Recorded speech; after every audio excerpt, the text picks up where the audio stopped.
नमस्कार, स्वराज आर्टमध्ये आपल्या सर्वांचं मनपूर्वक स्वागत। आपण बघूयात पारंपरिक खानदेशी पद्धतीची अतिशय चविष्ट आणि खूप पौष्टिक अशी गव्हाच्या खिरीची रेसिपी। खानदेशामध्ये नागपंचमीला तसेच हिवाळ्याच्या दिवसामध्ये आवर्जून ही गव्हाची खीर बनवतात।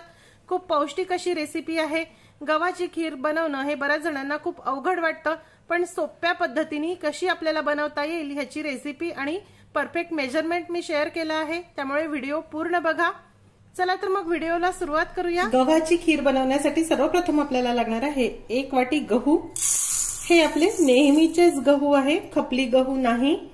तुमच्याकडे जर खपली गहू असतील तर तुम्ही ते देखील घेऊ शकतात, पण बरेचदा खपली गहू नसतात, त्यामुळे खानदेशमध्ये बरेचदा अशी साध्या गव्हाचीही ही खीर बनवली जाते, खूप मस्त होते।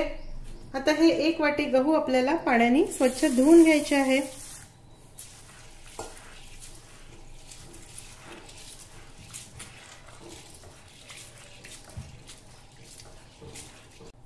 गहू धुवून झाले, आता यामध्ये आवश्यकतेनुसार पाणी घालूया।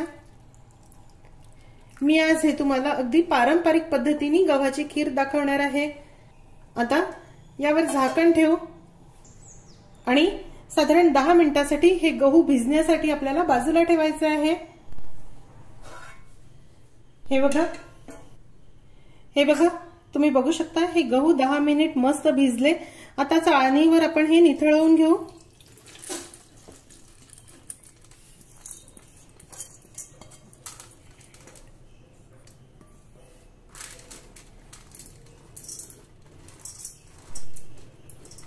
चाळणीमध्ये पसरून साधारण 20 ते 25 मिनिटांसाठी हे गहू आपल्याला असेच निथळत ठेवायचे आहे। हे बघा तुम्ही बघू शकता, हे गहू जरा निथळून झाले आहे, ओलसरच आहे, खूप पाणी आला नाही, पण थोडे असे ओलसर वाटत आहे। हे बघा, आता आपल्याला हे गव्हाची साल काढून घ्यायची आहे। गावी पूर्वी आजी पणजी ज्या होत्या त्या खलबत्त्यामध्ये किंवा उखळामध्ये कांडून याची साल काढत होत्या, पण आता आपल्याला घरी मिक्सरवर अगदी सहजरित्या याची साल काढता येते। पारंपरिक रेसिपी आता आपल्याला अगदी कमी कष्टामध्ये बनवता येतात, नाहीतर ही गव्हाची साल काढणं हे खूप कठीण होतं। मिक्सरच्या भांड्यामध्ये आता आपण याची साल काढून घेऊ। हे जे मिक्सरचं मधलं भांडं आहे, यामध्ये आपल्याला गहू घ्यायचे आहे। गावाकडे तर आता मोठे मोठे कांडप देखील आहे, ज्यावर गहू ज्वारी आपल्याला कांडून मिळते। घरी आपल्याला अगदी कमी प्रमाणामध्ये हे बनवायचं असते, त्यामुळे मिक्सरवर आपण हे करू शकतो। तुमच्याकडे जर फूड प्रोसेसर असेल तर तुम्ही फूड प्रोसेसरवर देखील हे काढू शकता। आता मिक्सरच्या ह्या मधल्या भांड्यामध्ये आपल्याला हे घेऊन प्लस मोडला, मिक्सरला एक जो प्लस मोड असतो त्यावर हे 4-5 वेळा फिरवून घ्यायचं आहे।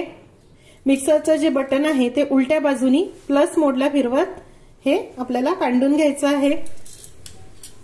हे बघा तुम्ही बघू शकता, किती छान ह्या गव्हाचा कोंडा निघाला आहे आणि या प्रकारे असे जाड जाड तुकडे देखील झाले। हे बघा छान हा कोंडा निघाला। गव्हाचा कोंडा हा देखील पौष्टिक असतो, पण खीर करताना या कोंड्यामुळे गहू नीट शिजत नाही, त्यामुळे हा कोंडा काढणे गरजेचे असते। आता आपण हा कोंडा या गव्हापासून वेगळा करून घेऊ।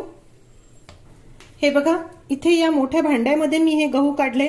पूर्वीच्या काळी आजी पणजी हे गहू कापडावर पसरवून घ्यायच्या आणि वाळल्यानंतर सुपाने झटकून झटकून ह्याचा कोंडा काढायच्या, पण आता बऱ्याच जणांना सूप वापरता येत नाही किंवा हा कोंडा तसा पाखडून काढता येत नाही, त्यामुळे एक सोपी ट्रिक तुम्हाला सांगणार आहे। आपल्याला ह्या कोंड्यामध्ये हाताला सहज सोसवेल एवढं कोमट पाणी घालायचं आहे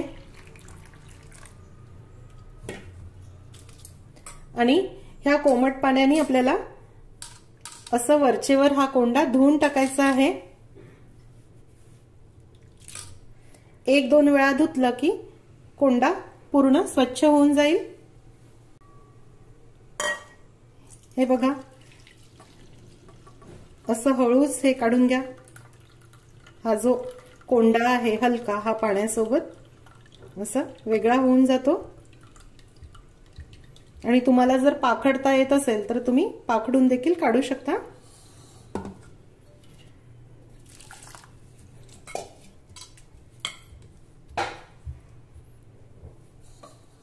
हे बघा, यातील कोंडा मी पूर्णपणे काढून टाकला आहे। आता यामध्ये आपल्याला 1 वाटी गव्हासाठी बरोबर 2.5 वाट्या पाणी घालायचं आहे।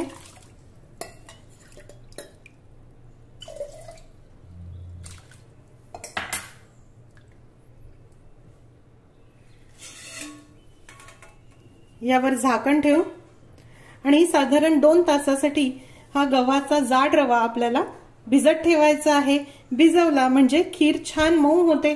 तुम्हाला जर वेळ नसेल तर तुम्ही हा लगेच आता कुकरला शिजवायला देखील घेऊ शकता, पण मी हा मुरण्यासाठी थोडा बाजूला ठेवणार आहे। जरा भिजला की पटकन आणि मऊ असा शिजतो। हे बघा, तुम्ही बघू शकता हे गहू किती छान भिजले, अगदी मऊ झाले आहे। साधारण 2-2.5 तास भिजवले की हे छान भिजतात।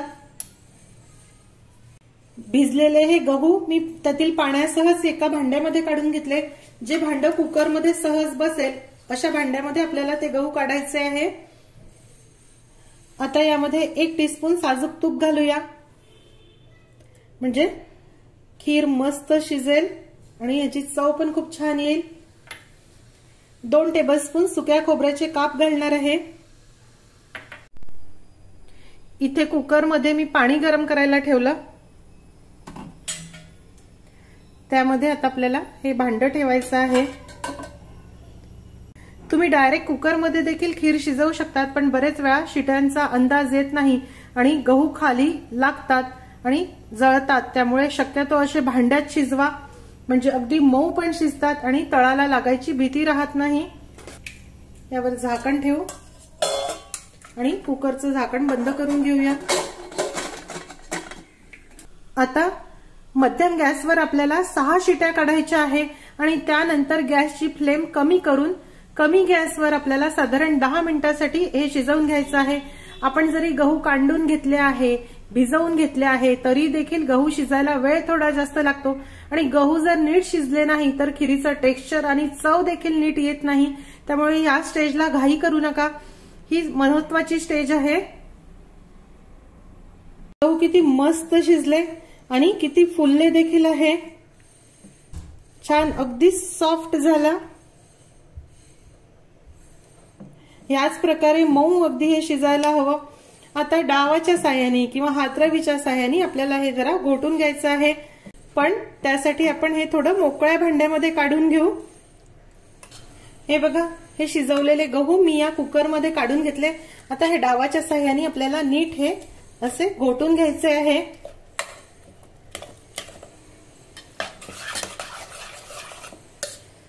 जर गहू शिजवल्यानंतर तुम्हाला असं वाटलं की हे खूप कोरडं वाटते आहे, तर यामध्ये तुम्ही गरम केलेलं उकळीचं पाणी घालू शकता। कधी कधी गव्हामध्ये पाण्याचा अंदाज येत नाही, आपण गव्हाच्या 2.5 पट पाणी घातलं होतं, पण तरी जर कमी वाटत असेल तर तुम्ही यामध्ये थोडंसं पाणी घाला आणि हे असं थोडं आपल्याला घोटून घ्यायचं आहे, म्हणजे खिरीची कन्सिस्टन्सी खूप छान येईल।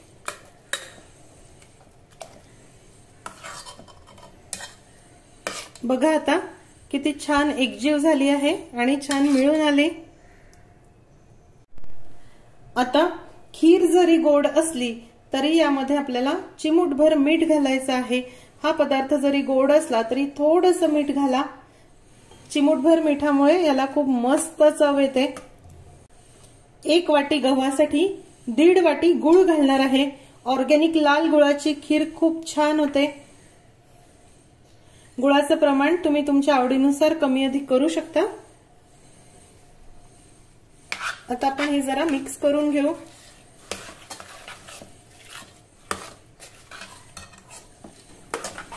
मध्यम आचेवर आता हा गुळ विरघळेपर्यंत आपल्याला ही खीर जरा पुन्हा शिजवून घ्यायची आहे।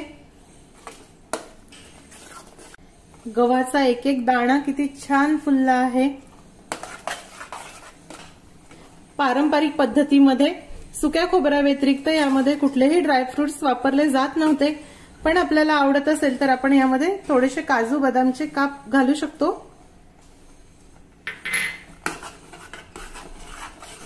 हे बघा, तुम्ही बघू शकता खीर किती मस्त शिजली आहे। टेक्स्चर देखील बघा किती छान, अगदी लोण्यासारखं मऊ असं टेक्स्चर आहे आणि गव्हाचा एक एक दाणा किती छान फुलला। आता आपण गॅस बंद करू। सर्वात शेवटी वेलचीची पूड,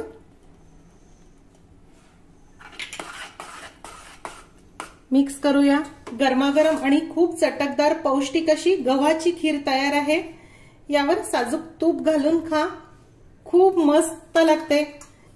ही खीर शिजवताना यामध्ये दूध घालत नाही, पण तुम्ही यामध्ये वरती दूध घालून खाऊ शकता किंवा अशी जरी खाल्ली तरी खूप मस्त लागते। आणि सर्वात महत्त्वाचं म्हणजे आज केलेली खीर जर तुम्ही उद्या खाल्ली तर ती अजून जास्त छान वाटते, कारण गहू अगदी पूर्णपणे गुळासोबत मुरतात। ह्याची चव दुसऱ्या दिवशी खूप मस्त वाटते। कुणाकुणाला अशी शिळी झालेली ही गव्हाची खीर आवडते ते देखील मला कमेंट करून कळवा। आज आपण बघूयात पारंपरिक खानदेशी पद्धतीचे अतिशय चविष्ट मऊ आणि अलवार असे कानोल्यांची रेसिपी। खानदेशामध्ये नागपंचमीला आवर्जून हे कानोले बनवतात। पातळ पुळाचे छान मऊसूत कानोले कसे बनवायचे ह्याची रेसिपी मी शेअर केली आहे। चला तर मग व्हिडिओला सुरुवात करूया। कानोले बनवण्यासाठी सर्वप्रथम आपल्याला लागणार आहे 1 वाटी गव्हाचं पीठ म्हणजेच कणिक। यामध्ये चिमूटभर मीठ घालूया। 1 टीस्पून साजूक तूप घालणार आहे। साजूक तूप घातलं की हे कानोले खूप मऊ होतात। आता आपण हे मिक्स करून घेऊ। आवश्यकतेनुसार थोडं थोडं पाणी घालून आपल्याला ह्याची कणिक मळून घ्यायची आहे। पोळीला मळतो त्यापेक्षा किंचित घट्ट मळा। तुम्ही बघू शकता कणिक मस्त मळून झाली। थोडी घट्टसर मी ही ठेवली आहे, अगदी खूप सैल नाही। पोळीला भिजवतो त्यापेक्षा किंचित घट्ट ठेवा। आता यावर झाकण ठेवून ही कणिक मुरण्यासाठी आपण साधारण 15 ते 20 मिनिट बाजूला ठेवून देऊ। हे बघा, तुम्ही बघू शकता ही कणिक मस्त मुरली आहे। आता आपण ही पुन्हा एक वेळा नीटशी मळून घेऊ। हे बघा, कणिक मळून झाली। आता आपण ह्याचे गोळे करून घेऊ। साधारण पोळीच्या आकाराचेच हे कानोले करायचे असतात।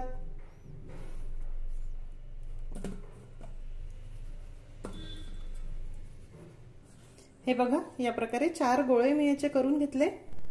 आता इथे कोरड्या गव्हाच्या पिठामध्ये आपल्याला हा गोळा या प्रकारे गोळवून घ्यायचा आहे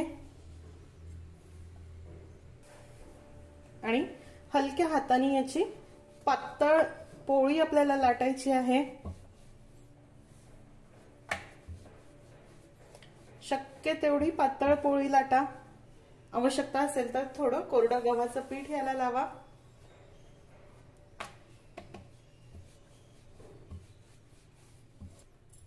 ही कानवल्याची कणिक भिजवताना तुम्ही दुधाचा वापर देखील करू शकतात। कानवले अजून जास्त मऊ होतात। पारंपरिक पद्धतीमध्ये तर पाणीच वापरलं जातं, पण दुधाचाही वापर करून बघा, खूप सॉफ्ट असे हे कानवले होतात। आपापल्या प्रथेनुसार हे पारंपरिक पदार्थ बनवले जातात। बऱ्याच ठिकाणी नागपंचमीला तवा ठेवत नाही किंवा तळण करत नाही, कापत नाही, चिरत नाही, त्यामुळे हे खीर आणि कानोले बनवले जातात। हे बघा, खूप छान पातळ अशी ही पोळी मी लाटून घेतली आहे। आता यावर आपण साजूक तूप लावून घेऊ। तुपाऐवजी तुम्ही तेल देखील लावू शकता। पूर्ण पोळीला असं हे छान पसरवून घ्यायचं आहे। थोडंसं पातळ करून घेतलं की एकसारखं लागतं। याची गडी करूया।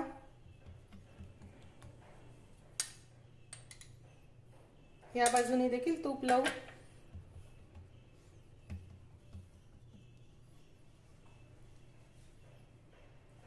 पुन्हा घडी करून घेऊ।